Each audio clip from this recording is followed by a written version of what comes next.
IBP 30%, immunité. Art.34 Par dérogation aux dispositions de l'article 30, sont immunisés les accroissements qui résultent des plus-values non réalisées mais que le redevable a néanmoins exprimé dans ses comptes ou inventaires sans les traiter aucunement comme bénéfices. Cette immunisation n'est toutefois accordée. 1 degré que si le redevable tient une comptabilité régulière. 2 degrés que s'il satisfait aux obligations qui lui sont imposées par la présente ordonnance-loi et notamment les articles entre 98 et 99 et ne se trouve pas dans l'un des cas prévus à l'article 115. Elle n'est maintenue. 1 degré que si les plus-values demeurent incorporées au bien, sans qu'il puisse en être disposé autrement qu'en aliénant le bien lui-même. Si le bien est aliéné de quelque manière que ce soit, la plus-value est traitée comme il est dit à l'article 35. 2 degrés que si les plus-values n'entrent pas en ligne de compte, dans les sociétés autres que par action, pour déterminer les parts des associés entrants ou sortants. 3 degrés que si les plus-values ne font l'objet d'aucun amortissement, distribution ou prélèvement quelconque et ne servent pas de base à la répartition des bénéfices ou au calcul de la dotation annuelle de la réserve légale ou des rémunérations ou attributions quelconques.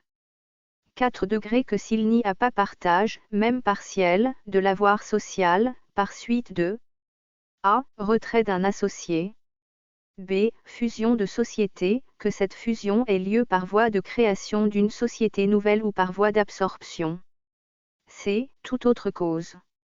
5 degrés que si les plus-values restent actées à un compte spécial au passif du bilan, distinct des comptes de réserves ou de capital. En cas d'inexécution ou d'inobservation de l'une ou l'autre de ces conditions, les plus-values sont considérées comme des bénéfices obtenus au cours de l'exercice pendant lequel a eu lieu l'inexécution ou l'inobservation. Art.35 Les accroissements résultant de plus-values réalisées sur immeubles, outillages, matériel, mobilier, participations et valeurs de portefeuille sont imposables dans la mesure où le prix de réalisation dépasse le prix d'acquisition ou de revient, déduction faite du montant des amortissements déjà admis au point de vue fiscal. Art.36 Les dispositions des articles entre 34 et 35 sont également applicables aux biens immobiliers ou mobiliers donnés en location en tout ou en partie par des sociétés régulièrement constituées. Art.37 En vue de déterminer dans le cas visé à l'article 36, l'accroissement d'avoir éventuellement imposable, les biens ou la partie des biens immobiliers ou mobiliers donnés en location, sont censés avoir été amortis à concurrence de 6% l'an, ou d'un pourcentage équivalent pour les périodes supérieures ou inférieures à 1 an. Art.38 Sont exonérés, sous réserve de réciprocité, les bénéfices qu'une entreprise établie dans un pays étranger retire de l'exploitation de navires ou d'aéronefs dont elle est propriétaire ou affréteur et qui font escale en République démocratique du Congo pour y charger des marchandises ou des passagers. Art.39 Des exonérations de la contribution peuvent être accordées en vertu des dispositions du Code des investissements ou par des conventions spéciales. Les entreprises nouvellement créées, à partir du 1er janvier 1968, dans les provinces orientales, de Kivu et du Maniema, sont exonérées de la contribution pour une période de 5 ans prenant cours au 1er janvier de l'année de la date d'entrée en exploitation. Art.40 L'exonération mentionnée à l'article 39 ne dispense pas les entreprises bénéficiaires des obligations imposées par la présente ordonnance-loi et notamment de celles faisant l'objet du chapitre IB/ du titre V. Pendant la période d'exonération, les amortissements sont censés avoir été pratiqués annuellement à concurrence de 100/O de l'ensemble des éléments amortissables visés au 7 degrés de l'article 43. Art.41 Au surplus, l'exonération mentionnée à l'article 39 n'est maintenue qu'à la condition que les entreprises bénéficiaires ne se trouvent pas dans l'un des cas prévus par l'article 115. Art.42.1 Les pertes professionnelles d'un exercice comptable peuvent, sur demande expresse du redevable adressé à l'administration, être déduites des bénéfices réalisés au cours des exercices suivants jusqu'au 5e exercice qui suit, l'exercice déficitaire selon les règles définies à l'article 42 bis.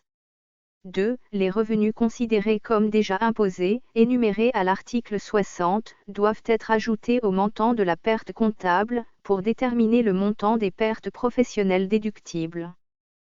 3. L'absence de déclaration ou la remise tardive d'une déclaration pour un exercice fiscal déterminé exclut toute possibilité de faire admettre postérieurement la déduction de la perte éprouvée pendant l'année se rapportant à cet exercice fiscal. 4. Les pertes subies dans les établissements étrangers des redevables, pendant l'année de réalisation des revenus en République démocratique du Congo ne peuvent en aucun cas influencer, du point de vue fiscal, les résultats des exploitations en République démocratique du Congo. Art.42 bis. Les déductions des pertes professionnelles prévues au paragraphe 1 de l'article 42 ci-dessus ne sont autorisées que conformément aux règles définies ci-après. 1 degré. L'exercice du report déficitaire n'est pas applicable par le nouvel exploitant lors de l'achat d'une entreprise déficitaire. Il en est de même lorsque l'entreprise change complètement d'activité ou lorsqu'elle a subi des transformations telles, dans sa composition et son activité, que tout en ayant conservé sa personnalité juridique elle n'est plus en réalité la même.